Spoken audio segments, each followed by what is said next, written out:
wanted to do a quick little speed comparison here between the latest Galaxy A7 2018, very nice attractive phone here, against the S9 Plus, which came out in 2018.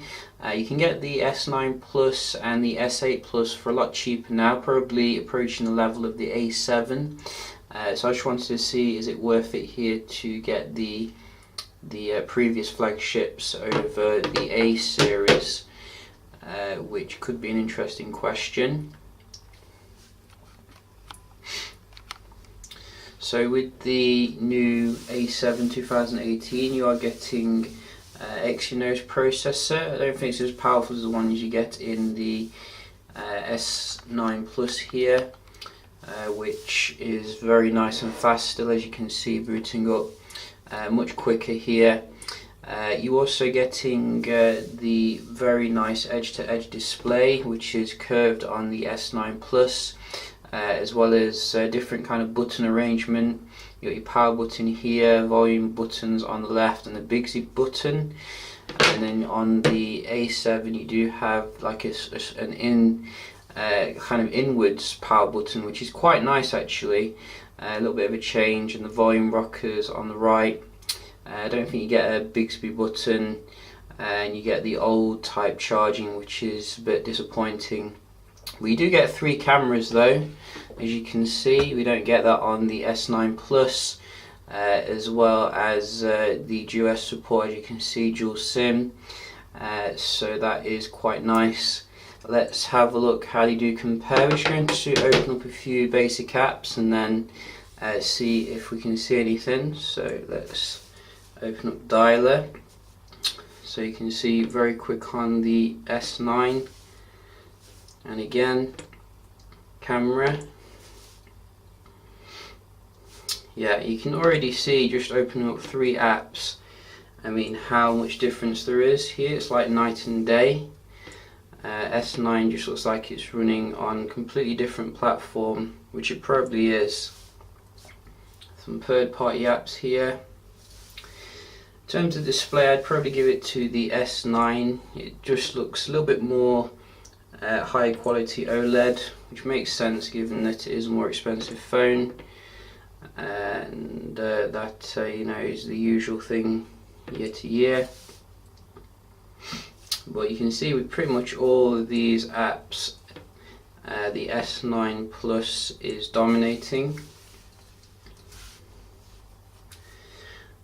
So let's just have a look at the speed test here and see if there's any differences. So just make sure they're on the right one.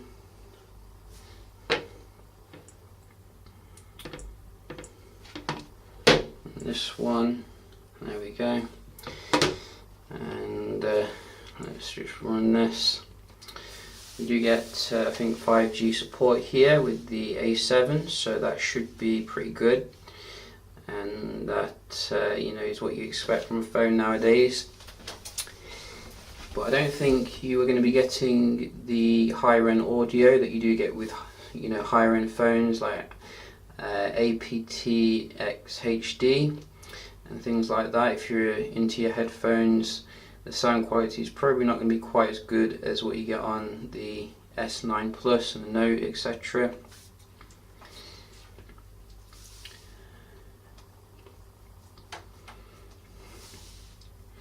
So I am miles away from my router here, and you can see the score seems to be pretty good. Nothing particularly amazing, but better than the S9 Plus. So that is quite good performance here. You know, nothing too bad. Let's just go to the Geekbench and then round the video off. So you can see that is the specs there, and this one.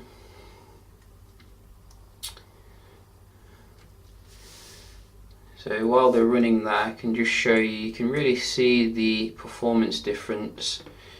Oh, you can't run it while doing something else. That's a bit lame, isn't it? I thought you could actually, but I've never tried before. Let's just speed this up a little bit.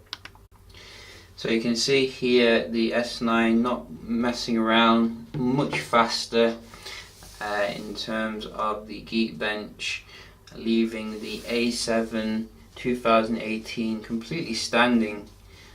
Really very nice scores still, nearly 4,000 for the single core, and you can see nearly 9,000 for the multi-core. You can see the batteries are holding up pretty well. I think the battery in the S9 Plus is a little bit bigger, so that could be something good for longevity, although the Android is way out of date, as you can see, 8.0. Something that Samsung's really falling behind, like Nokia and OnePlus on, keeping the phones up to date.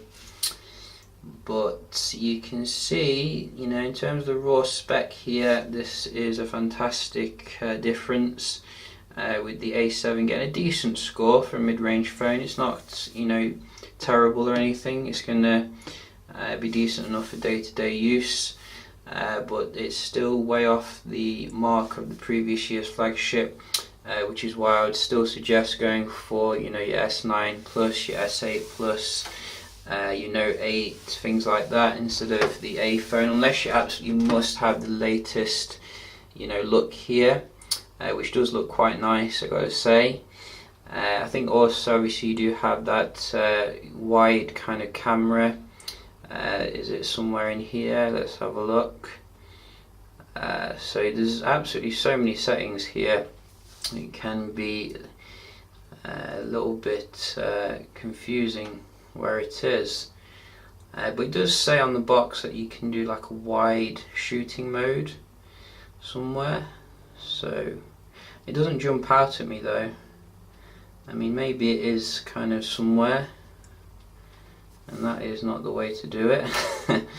But yeah, that is what it says. You know, you can do some nice tricks with the camera, but overall I'd say the S9 Plus is the better buy here if you can afford it. So yeah, just a quick little comparison. Hope you found it helpful, and I'll see you in the next one. Cheers.